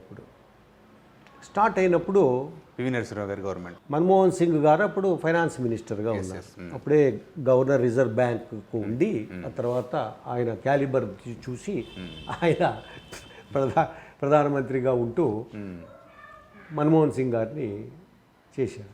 రీఫార్మ్స్ స్టార్ట్ అయ్యాయి. It took long time reforms రావడానికి. తర్వాత కొన్ని ఓపెన్ డోర్ పాలసీని ఇంట్రడ్యూస్ చేయడానికి. అప్పటి వరకు క్లోజ్ డోరే, ఎవడు లోపలికి రాకూడదు, ఎవడు బయటికి పోకూడదు, నీ అంతకు నువ్వు బతకాలా. అటువంటిది కొంచెం రీఫార్మ్స్ తీసుకురావడము, ఓపెన్ చేసుకోవడము అన్ని. ఈలోగా వరల్డ్ ట్రేడ్ ఆర్గనైజేషన్ అన్నటువంటి ఒక ఆర్గనైజేషన్లో సంతకాలు చేయడము, ఇదంతా ప్రపంచ వాణిజ్య సంస్థ. ఇవి కొన్ని మార్పులు వచ్చాయి. దాని రిజల్ట్ కొంత మార్పులు వస్తూ మోడీ గారి ప్రభుత్వంలో ఇంకా అగ్రెసివ్గా ఆ రీఫార్మ్స్ని తీసుకుపోవడము. గుజరాత్ మోడల్లో మొత్తం నేషన్ అంతా కూడాను ఈరోజు పవర్ అండి.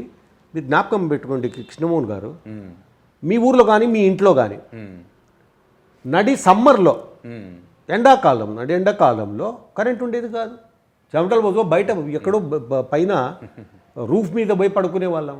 ఈరోజు రీఫార్మ్స్ వల్ల కరెంటు కట్ లేకుండా ఈరోజు విద్యుత్ శక్తి సరఫరా అవుతా ఉంది. ఇదంతా మోడీ గారు చేసిందే. ఈరోజు సోలార్ ఎనర్జీ కానీ ఇంకోటి కానీ we stand second in the world now. Solar energy ఆశ్చర్యపోతున్నారు. సెకండ్ ప్లేస్లో ఉన్నాం.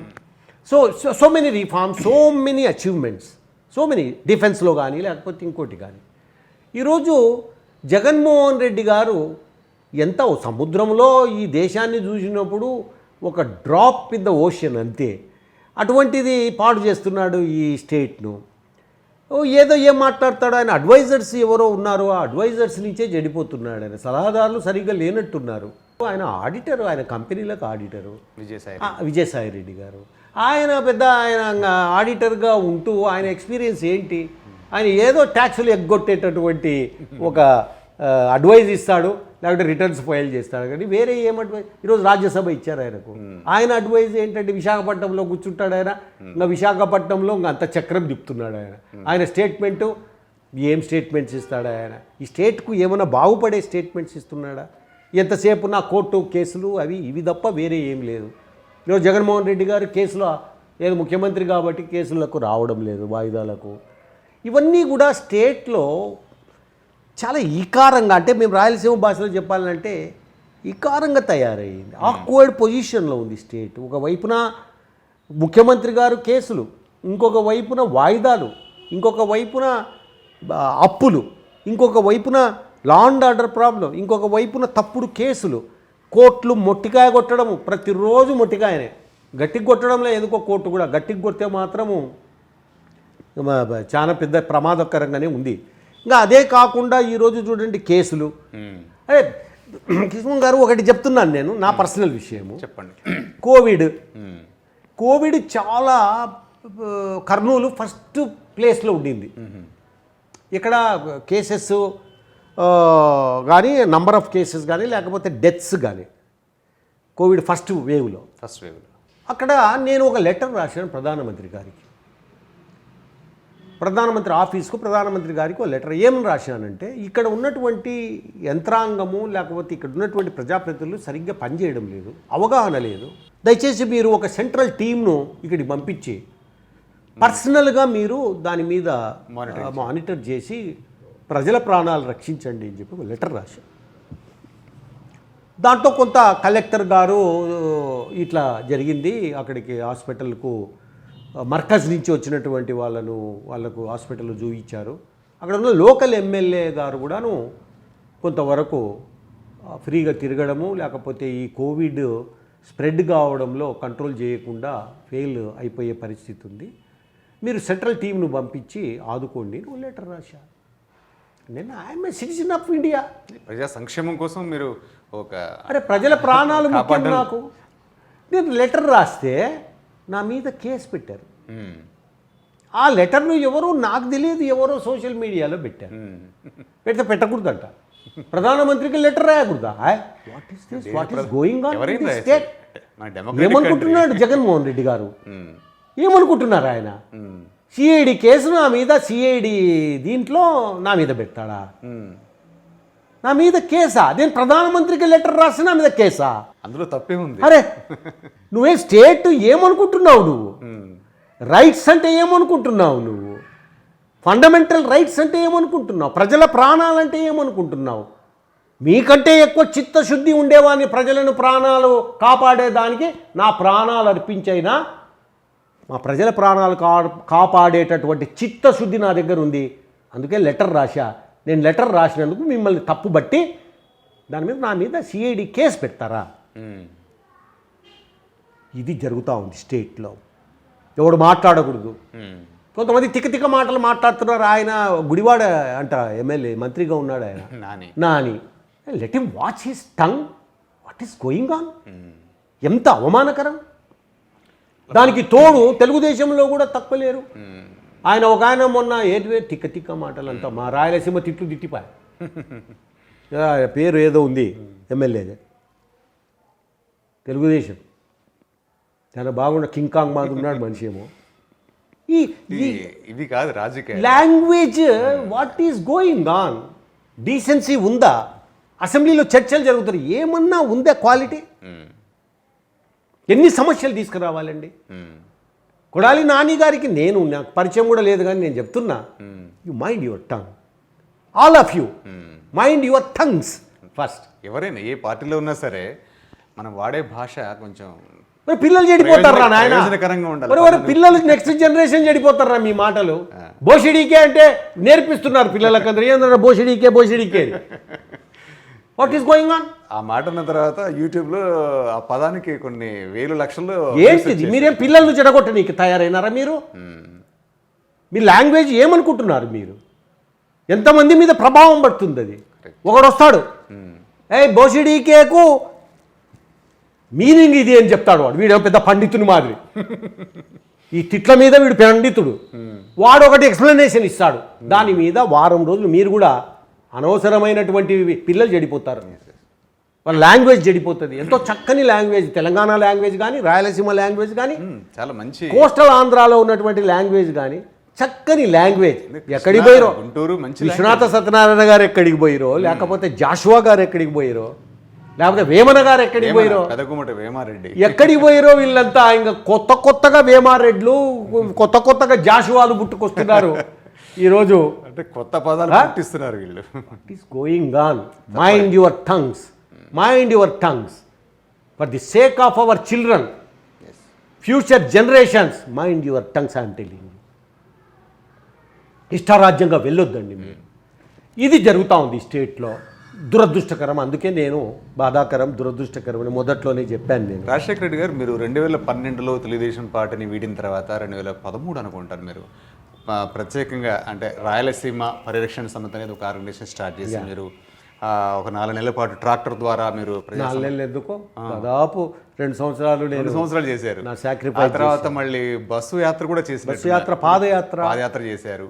సో మరి ఎందుకు మీకు ఒక వేవ్ లెంత్ బాగా వచ్చింది మీ మీద వచ్చింది. సో మరి సడన్గా మీరు దాన్ని ఎందుకు? సడన్గా కాదండి కృష్ణమోహన్ గారు, ఇక్కడ నేను ఫ్రాంక్గా చెప్పాలి, ఇక్కడ ఒక ఊపాం. మదనపల్లి లాంటి ప్రాంతాలు, జాతీయ మీడియా సైతం కూడా మిమ్మల్ని ఆకర్షించింది ఆ ఉద్యమానికి, అనంతపురం కానీ ఇంకోటి కార్యక్రమాలు ఏం చేసినా. కానీ ఇక్కడ ఏముందంటే ఒక పెద్ద కుట్ర. రాయలసీమ ఉద్యమము ఏదైతే ఊపు అందుకుంటూ ఉందో సమయంలో సమైక్యవాదాన్ని మీడియా మొత్తము దాన్ని బయటికి తీసుకొచ్చారు. ఏ పేపర్ చూసినా సమైక్యవాదమే, పిచ్చి పుట్టించారు. ప్రతి వాళ్ళ బ్రెయిన్ వాష్ చేసి ప్రతి వాళ్ళ మైండ్లో సమైక్యవాదం అన్న దాన్ని కూర్చోబెట్టారు. ఎప్పుడైతే ఈ సమైక్యవాదము అనే పిచ్చి ముదిరిపోయిందో, రాయలసీమ ఇష్యూస్ మీద నేను ఏ ఫైట్ చేస్తున్నానో అది ఎట్లా తయారైందనంటే, ఓ పెద్ద గీత ముందర చిన్న గీత గీస్తే ఇది చిన్నది, లేకుంటే ఒక చిన్న గీతను చిన్నగా చేయాలంటే ఇంకో పెద్ద గీత గీయాలి. ప్రెస్ వాళ్ళు చాలా పెద్ద మ్యాన్యుపులేట్ చేశారు ఆ రోజు. అది నేను వెనుకబడి మా ప్రాంతంలో రాయలసీమ పరిరక్షణ సమితి అన్నటువంటిది రాజకీయంగా వెనుకబడిపోవడానికి కారణం, ప్రధానమైన కారణం అది ఫండ్స్. ఇది కాకుండా ఏమైందంటే మా 4 జిల్లాలలో ఇప్పుడు మామూలుగా ఒక మనిషికి ఎప్పుడో మన పల్లెటూరులో అంటుంటాం మనకి దయ్యం పట్టిందిరా అని. ఎక్కడ అనము దయ్యాలు పట్టేయమనరు, ఒక దయ్యమే. కానీ మా ప్రాంతంలో 2 నాయకులు ఒకేసారి మా ప్రాంతానికి 2 దయ్యాలు పట్టినాయి. ఒకటి జగన్మోహన్ రెడ్డి దయ్యం, ఇంకోటి చంద్రబాబు నాయుడు దయ్యం. దీంట్లో చాలా బాగా ఒక సపోర్టు ఇచ్చారు. ఈవెన్ కేంద్రం కూడా కదిలింది. దీంట్లో మా అచీవ్మెంట్ ప్రమాదకరంగా 2 జిల్లాలను తీసుకొచ్చి ఈ తెలంగాణలో కలిపి రాయల తెలంగాణ అని, 2 జిల్లాలు తీసుకపోయి కోస్తాలో కలిపి సీమాంధ్ర అని దానికి పేర్లు కూడా పెట్టి డివైడ్ చేయాలని చూశారు. చాలా పెద్ద ఫైట్ చేశాము. దాంట్లో మేము కనీసం వేసిన బీజం, నాటిన బీజం పెరిగి వృక్షం అవుతుంది. ఖచ్చితంగా రాయలసీమకు జరుగుతున్న అన్యాయాన్ని ప్రశ్నించేదానికి వీలుంటుంది. ఇది ఒకటిగా ఉండాలి రాయలసీమ, ఇప్పటికే నష్టపోయింది రాయలసీమ, ఇది అసలు దాని గుర్తింపే పోతుంది డివైడ్ అయితే అని చెప్పి దాని మీద ఫైట్ చేసి దాన్ని నిలబెట్టుకున్నాం. ఈరోజు మీరు అంత సులభంగా రాయలసీమను అంచనా వేయకూడదు. ఎందుకంటే ఎవరు కూడా మీరు తృప్తిగా లేరు రాయలసీమలో. ఎంతసేపు ఉన్నా చంద్రబాబు నాయుడు, జగను వీళ్ళ యొక్క భజన చేసే వాళ్ళు ఉన్నారు, కానీ ఇది ఎంతో కాలం జరగదు. ఖచ్చితంగా ఒక మూమెంట్ అనే దానికి, ఎందుకంటే అన్ఎంప్లాయ్మెంట్ ప్రాబ్లం బాగా పెరిగిపోతూ ఉంది. రాయలసీమలో ఇంకా ఎక్కువ ఉంది. దేశంలోనే ఎక్కడా లేనంత అన్ఎంప్లాయ్మెంట్ ఇక్కడ ఉంది. ఎప్పుడోసారి బర్స్ట్ అవుతుంది. సో మీరు జాతీయ పార్టీలో ఉన్నారు, భారతీయ జనతా పార్టీలో ఉన్నారు, కేంద్రంలో మీ పార్టీ అధికారంలో ఉంది. 2024కు మీరు భారతీయ జనతా పార్టీని అధికారంలో తీసుకురావడానికి మీ వంతు కృషి ఏం చేద్దాం అనుకుంటున్నారు రాష్ట్ర కమిటీ నాయకత్వంలో? తప్పకుండా ఈరోజు అంటే ఈ మాట ఎందుకంటే ఒక్క నిమిషం, ఈ మాట ఎందుకని అని అడుగుతున్నానంటే, నిన్న మొన్న జరిగినటువంటి ఒక జాతీయ పార్టీ మీటింగ్లో జేపీ నడ్డా మోడీ గారు తెలుగు రాష్ట్రాల్లో బీజేపీ పుంజుకుంటుంది, కాస్త దృష్టి కేంద్రీకరించాలని ఒక ఆలోచన కలిగింది జాతీయ నాయకుల కంటే పార్టీ నాయకులకు. సో రాష్ట్ర స్థాయిలో మీరు వాళ్ళ యొక్క ఆలోచనకు అనుగుణంగా ఎలా ముందు తీసుకెళ్దాం? It's a good question. ఈరోజు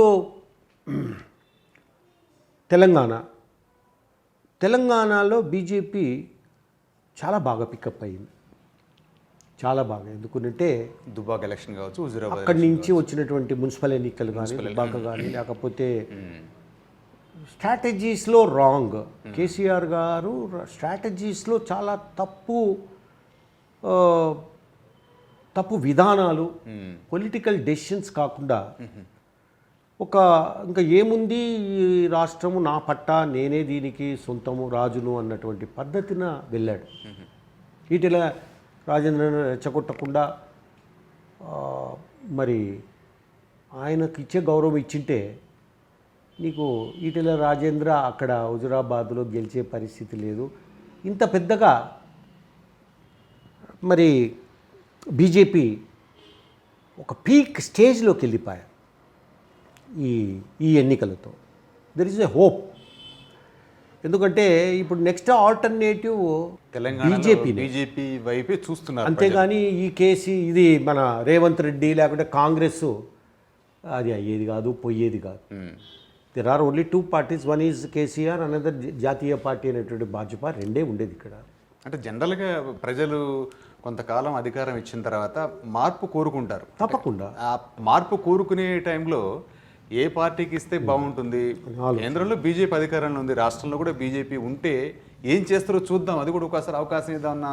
ఇప్పుడు వైసీపీకి అయితే అధికారంలో రావడానికి ప్రజలు 153ని పంపించారో ఎమ్మెల్యేలని, జగన్మోహన్ రెడ్డి ఎట్లయితే చూద్దాం అనుకుంటారు, ఇక్కడ కూడా మేబీ మీరు అన్నట్టుగా రావచ్చు. No are very good chances ఇక్కడ. కష్టపడే క్యాడర్ ఉంది, ఎంత బాగుంది. ఏపీ విషయానికి వస్తే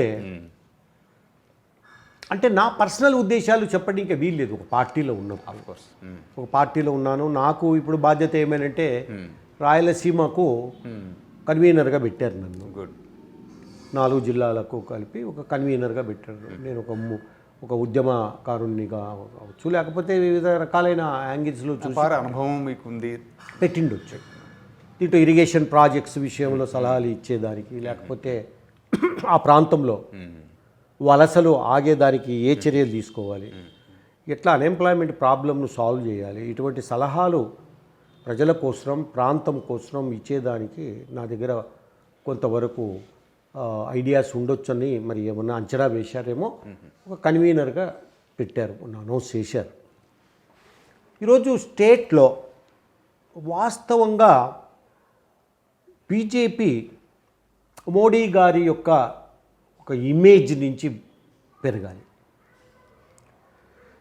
మోడీ గారు చేస్తున్నవి, సెంటర్ చేస్తున్నవి, జగన్ చేస్తున్నటువంటి అవకతవకలు ఇవన్నీ కూడాను బాగా చెప్పుకుంటూ వెళ్ళాలి. అచీవ్మెంట్స్ ఏంటి ఇంటర్నేషనల్ లెవెల్లో. ఈరోజు పెద్ద దిక్కు, ఈ ప్రపంచానికి పెద్ద దిక్కు మోడీ అనే స్థాయిలో ఈరోజు జరుగుతూ ఉంది. అంటే తెలంగాణలో బీజేపీ, భారతీయ జనతా పార్టీ నాయకులు వెళుతున్న అగ్రెసివ్గా ఏపీలో వెళ్ళడం లేదు, అంత టైం. అందుకోసం కాస్త వెనకబడింది అనేది. It takes time.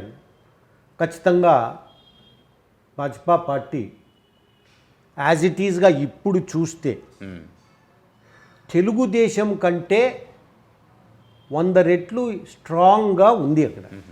తెలుగుదేశం వాళ్ళంతా తంతుంటే కేసులకు భయపడి పారిపోయినారు. మాలాంటి వాళ్ళు ఏం పెద్దగా చెల్లించలే. మేము రెసిస్టెన్స్ ప్రతి దాంట్లో ప్రతి ఊర్లో మా పార్టీ ఇస్తాము. ఈరోజు బీజేపీ పార్టీ పికప్ ఇట్లనే ఉండింది తెలంగాణలో కూడా. తెలంగాణలో కూడా ఇంతకంటే ఘోరంగా ఉండింది భాజపా పరిస్థితి. పికప్ అయింది. అక్కడంతే ఒక ఇన్సిడెంట్ చాలు, ప్రజల ఆలోచన ధోరణి మారుతుంది. రాజకీయాలలో ఒక శాశ్వతం కాదు. ఒక చిన్న మలుపు సంఘటనే అయిపోయింది. అది మేము చూస్తున్నాం. ఖచ్చితంగా పికప్ చేస్తాం. ఆ పార్టీని అధికారంలోకి తీసుకొచ్చేదానికి గట్టిగా ప్రయత్నం చేస్తాం. మేము సుదీర్ఘకాలం పాటు మీ కుటుంబం ప్రజా సేవలో ప్రజా జీవితంతో మమేకమై ఉంది. అంటే మీ నాన్నగారు దాదాపు 3 సార్లు ఎమ్మెల్యేగా, ఎమ్మెల్సీగా, ఒకసారి ఎమ్మెల్సీగా దాదాపు 25 ఏళ్ళు ప్రజలకు సేవ అందించారు. దాదాపు 25-30 ఏళ్ళు. ఆ తర్వాత ఆ వారసత్వాన్ని మీరు కొనసాగిస్తున్నారు. మీరు టీడీపీ తరఫున 2 సార్లు ఎమ్మెల్యేగా గెలిచారు. 94 నుంచి 2004 వరకు కూడా మీరు ఎమ్మెల్యేగా ఉన్నారు. ప్రజా సమస్యలను మీరు పరిష్కరించడంలో కావచ్చు, తెలుసుకోవడంలో కావచ్చు, ప్రజలతో మమేకమవడంలో కావచ్చు, మీరు చాలా లోతుగా విశ్లేషించడంలో కావచ్చు, మీరు చాలా అపార నాలెడ్జ్ ఉంది మీకు.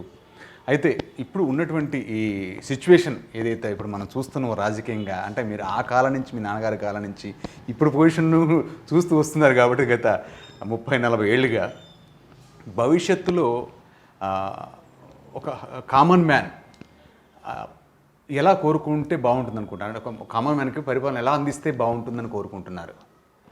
ఒక యాజ్ ఏ పార్టీ లీడర్గా కాకుండా సివిలియన్గా చెప్పండి. నో కృష్ణమోహన్ గారు, నేను చెప్తాను. Just you have to give it time. నేను ఒక అసెంబ్లీలో ఒక స్పీచ్ ఉంది, చాలా అప్రిషియేట్ చేసినటువంటి స్పీచ్, బ్యూరోక్రాట్స్ కానీ రాజకీయ నాయకులు. దాంట్లో వ్యక్తి ప్రాధాన్యత, సంఘ ప్రాధాన్యత అనే దాని మీద నేను దాదాపుగా చాలా సంవత్సరాల కిందట దాదాపుగా 1.5 గంటన్నర అడ్రస్ చేశారు. ప్రసంగం. వ్యక్తి ప్రాధాన్యత, సంఘ ప్రాధాన్యత. ఈరోజు ఈ రాజకీయాన్ని ఎట్లా భ్రష్టు పట్టించారంటే, డబ్బు రాజకీయంగా దీన్ని చేసి పొల్యూట్ చేసి వ్యక్తి ప్రాధాన్యతను ప్రోత్సహించారు అన్ని పార్టీలు.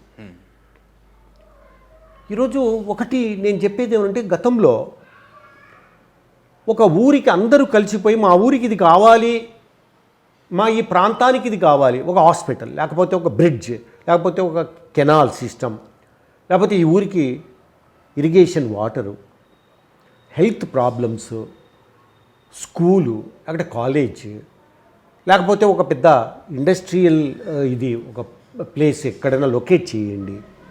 ఓ ప్రాంతానికి అందరూ కలిసిపోయి అడిగేవాళ్ళు. పార్టీలు ఎవరైనా కావచ్చు.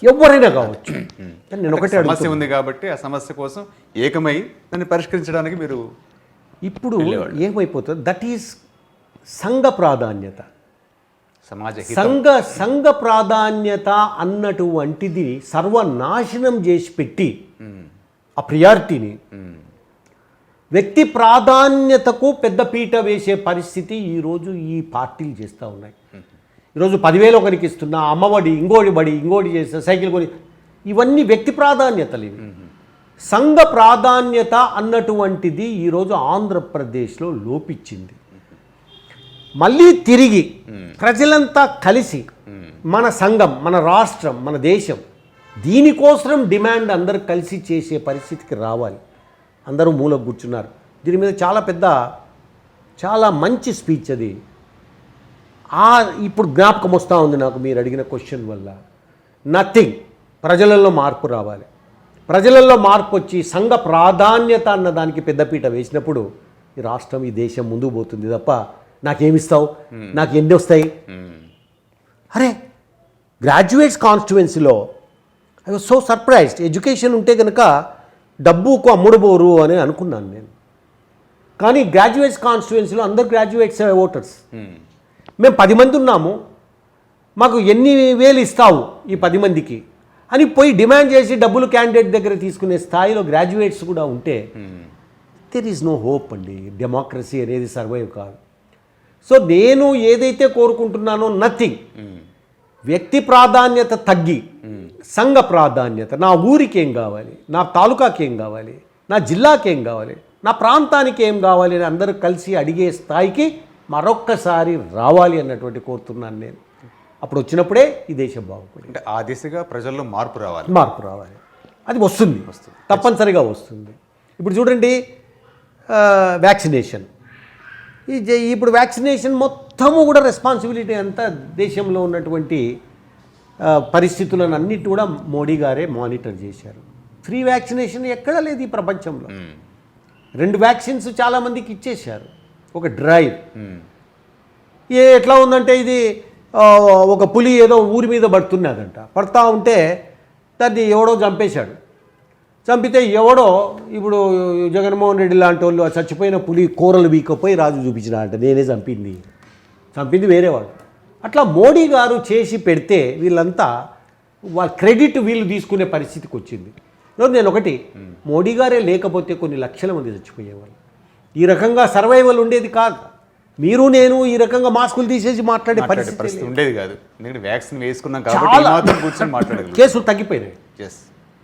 హాస్పిటల్లో కోవిడ్ తగిలిన హాస్పిటల్ అడ్మిట్ అవుతే మళ్ళీ సర్వైవల్ ఉంది, బతుకుతున్నారు, మళ్ళీ సర్వైవ్ అవుతున్నారు, డిశ్చార్జ్ అయ్యి వెనక్కి వస్తున్నారు.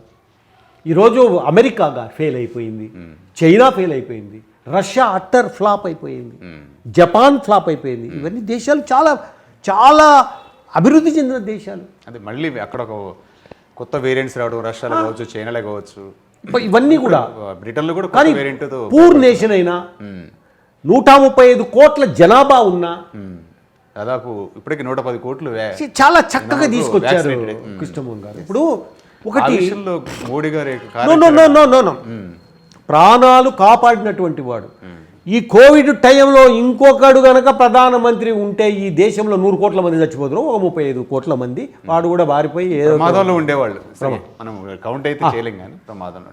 ఈరోజు క్రెడిట్ ఆయనకు పోవాల్సిందే. శ్రద్ధ తీసుకోవడం కావచ్చు, చొరవ తీసుకోవడం చాలా అండి. ఒక ఎగ్జాంపుల్ చెప్తాను మీకు నేను కృష్ణమోహన్ గారికి ఫోన్ చేశా. రింగ్ టోను చాలాసేపు పడుతుంది. దాంట్లో ఏమొస్తుందండి ఒకటి చెప్పండి నాకు.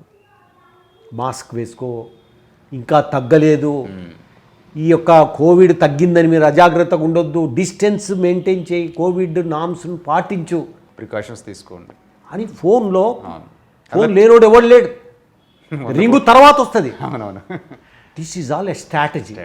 ఇదంతా కూడా ప్రజల ప్రాణాల మీద ఏ రకమైనటువంటి ఒక శ్రద్ధ చూపించి కాపాడాడో మోడీ, అదొక్కటి చాలండి. ఈ దేశంలో దేశ సేవ అనేది ఇదే, ప్రజాసేవ అనేది ఇదే. ఈరోజు జగన్మోహన్ రెడ్డి గారు చేసింది ఏమీ లేదు, నథింగ్. ఆయన మొదట స్టేట్మెంట్ ఇచ్చాడు, నేను బాగా కండెమ్ చేశాను, నేను ఊరికే బ్లీచింగ్ పౌడర్ వెళ్తే పోతుంది, ఇది ఏమవుతుంది ఇది అన్నాడు. ఆ ఒక పక్క చచ్చిపోతున్నారు, ఒక పక్క బ్లీచింగ్ పౌడర్ అంటాడు. నేను మాస్క్ ఆయన కట్టుకోగా ఎన్నడూ చూడలేదు. జగన్మోహన్ రెడ్డి హెల్తీగా ఉంటారు కదా.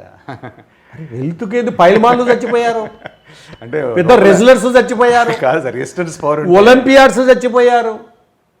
ఈరోజు నేను ఒకటే చెప్తున్నా, ఇవన్నీ ఈ మొరటుగా ఇది ఏదో తెలివి తక్కువలు చేసేది మోడీ గారు చాలా జాగ్రత్తగా చేశాడండి. Hats off. పద్ధతి ప్రకారం చేసుకుంటూ వచ్చారు. అందులో WHO కూడా ఈ మధ్యన మనకు స్టేట్మెంట్ కూడా ఇచ్చింది. లేకపోతే వేరే వాళ్ళు ఉంటే చచ్చిపోయేవాళ్ళండి. చాలామంది మనం ఉండేవాళ్ళం కాదండి, వెళ్ళిపోయేవాళ్ళం. బైరెడ్డి రాజశేఖర రెడ్డి గారు సమస్యల యొక్క స్వరూపాన్ని ఆకలింపు చేసుకుని మీరు వాటి పరిష్కారానికి చూపిస్తున్న చొరవ అమోఘనీయం. ఈ సందర్భంగా ఈ మాట అనాలి కాబట్టి మిమ్మల్ని పొగుడుతున్నానని కాదు. సో మీ గురించి తెలుసు, కొంత తెలుసుకున్నాను, పెద్దగా తెలియదు కానీ ఇప్పుడు ఇంకా ఎక్కువ తెలుసుకున్నారు మీ మాటల ద్వారా. మీకున్నటువంటి విశ్లేషణ కావచ్చు, లోతైన పరిజ్ఞానం కావచ్చు, సమస్యల పట్ల వాటి పట్ల అవగాహన కావచ్చు, అవి ఎలా పరిష్కరిస్తే బాగుంటుందన్నటువంటి ఆలోచన కావచ్చు, అన్నీ కూడా సమాజ హితం కోసం పనిచేస్తున్నటువంటి ఆలోచన విధానం అది. సో ఈ సందర్భంగా నేను మిమ్మల్ని మా ఛానల్ తరఫున, తెలుగు వన్ తరఫున, న్యూస్ తరఫున మిమ్మల్ని అభినందిస్తున్నాను.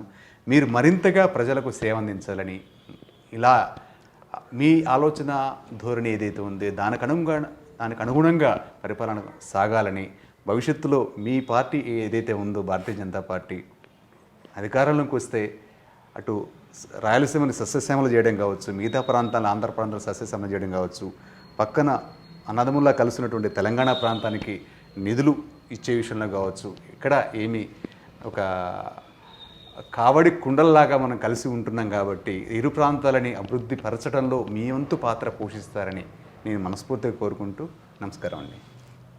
థ్యాంక్ యూ కృష్ణమోహన్ గారు. అందరికీ నమస్కారం. మరి చివరగా ఒక్క మాట, ప్రజలలో మార్పు రావాలి. మొన్న హుజురాబాద్ ఎన్నికల్లో ఓటుకు 10,000 ఇచ్చారని బాగా information. It is all wrong. అది కాదు కావాల్సింది. ఎవరు ప్రజాసేవ చేయరు. డబ్బులు తీసుకొని మీరు ఓటు వేస్తే ఎన్నుకోబడినటువంటి వాడు కూడా దాని మీద చర్యలు తీసుకోవాలి. చాలా ఇమ్మీడియట్గా దాని మీద స్పందించాలి. ఇది ఒక జాడ్యమై కూర్చొని ఉంది.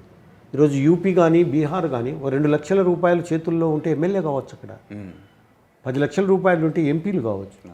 ఇక్కడ 100 కోట్ల రూపాయలు ఈరోజు ముఖ్యంగా తెలుగుదేశం, ముఖ్యంగా జగన్మోహన్ రెడ్డి, కేసీఆర్ బస్టు పట్టించారు ఈ యొక్క సిస్టమ్. ఇంకొకటి ఒక ఆలోచన చేయాలి కేంద్రం కూడా. ఈరోజు మీరు అప్పులు చేస్తున్నారు. మీ టర్మ్లో ఎంత అప్పు చేశారో దాన్ని మీ టర్మ్ అయిపోయే లోపల తీర్చాలి. ఒకవేళ తీర్చకపోతే మీరు అధికారం మారింది, వేరే వాళ్ళు వచ్చారు అధికారంలోకి అన్నప్పుడు మీ మీద ఆ భారము మీ పార్టీలో ఆనాడు ఉన్నటువంటి వాళ్ళందరినీ ముక్కు పిండి వసూలు చేసే పరిస్థితి వస్తే కొంత అప్పులు కానీ, లేకుంటే ఈ స్ట్రీమ్ లైన్ చేయడం కానీ, లేకపోతే ఒక ఫైనాన్షియల్ డిసిప్లిన్ కానీ వచ్చే పరిస్థితి లేకపోతే ఈ దేశం నాశనం అవుతుంది. సో అటువంటి చట్టం వచ్చే అవకాశం అయితే కనపడుతుంది మోడీ గారి యొక్క ఆలోచన. తప్పకుండా మోడీ గారు ఆయనకేముంది, దేశం బాగుపడాలి, సిస్టమ్ బాగుపడాలి, ప్రజలు బాగుపడాలి అన్నటువంటి ఒకటి పిల్లల జల్లలా, లేకపోతే ఏమన్నా స్వార్థమా, ఏమన్నా ఒప్పజెప్పిపోవాలి. వైఎస్ రాజశేఖర రెడ్డి పోతూ జగన్కి ఒప్పజెప్పినట్టు, లేకపోతే ఎన్టీ రామారావు అల్లుడు చంద్రబాబు నాయుడు అయినట్టు, లేకపోతే తండ్రి కొడుకుకు వచ్చినట్టు, ఇవి కాదు. దార్శనికుడు మోడీ. నో. సో ఎవరో మొన్న ఈ సంబడి యాజ్ చాలా మంచి స్టేట్మెంట్ ఇచ్చారు మోడీ గారి మీద. ఆయన మరి ఒక కారణ జన్ముడు అని. Accept that. ఒక యాంగిల్లో ఈ దేశము ఒక పట్టాలు తప్పినటువంటి దేశం, రైలు పట్టాలు తప్పింది. ఆ పట్టాలలో మీదికి మళ్ళీ ఒకసారి ఈ దేశము రైలును దాని మీద పెట్టి నడుపుతున్నాడు, అతి స్పీడ్గా నడుపుతున్నాడు మన మోడీ గారు.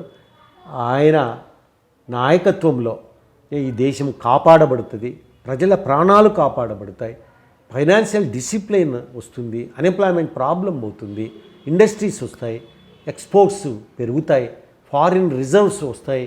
చాలా బాగా ఈరోజు ముందుకు పోతూ ఉన్నటువంటి దేశం ఇది. ఈరోజు ఎక్కడున్నాయండి 4 లైన్ రోడ్స్ లేవు, సింగిల్ లైన్ రోడ్స్. ఎంతమంది చచ్చిపోతుండ్రు ఈరోజు 4 లైన్ రోడ్స్. ఎంతో చక్కగా డెవలప్మెంట్ దీంట్లో వెళ్ళిపోతూ ఉంది.